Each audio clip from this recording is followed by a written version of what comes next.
presentation for the em2 hypothesis testing statement. Today, I will be testing a claim about the average sleep duration of students in Singapore.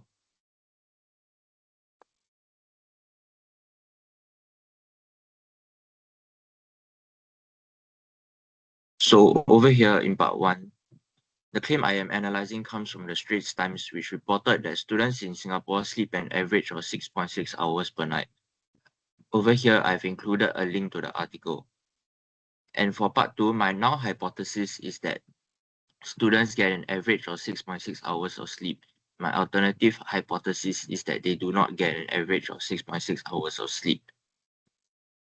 This means that I am testing whether the true average sleep duration of Singapore students is different from 6.6 hours.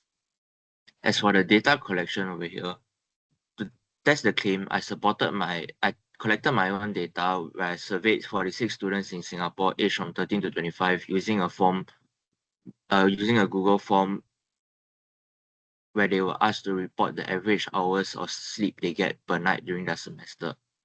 And since my sample size is 46, which is greater than 30, this meets the central limit theorem conditions, which makes my sample suitable for hypothesis testing and gives me reasonably reliable estimates of the mean.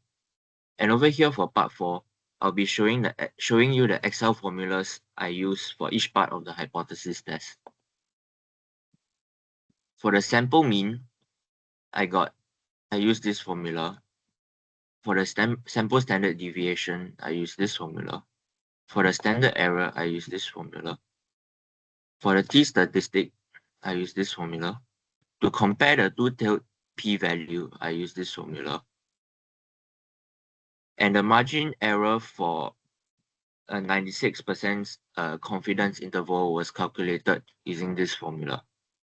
And for my lower bound, I use this formula. Upper bound, I use this formula.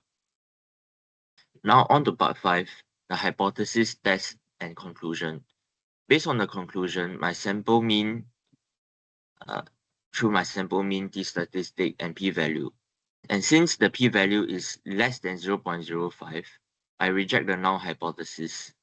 This means there is sufficient evidence to conclude that the true average sleep duration of Singapore students is not equal to 6.6 hours. And in my sample, students actually sleep less than 6.6 hours. Now on to part 6. Using my margin error of 0.351977, the 95% confidence interval is 5.778457 and 6.482412 hours. This means I am 95% confident that the true population mean lies between this amount of hours and this amount of hours per night. And the claim value of 6.6 hours is outside this interval, which is not consistent with my sample data. This supports my earlier hypothesis test result.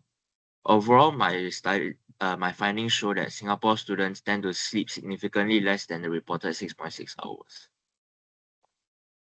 And with that, I conclude my presentation.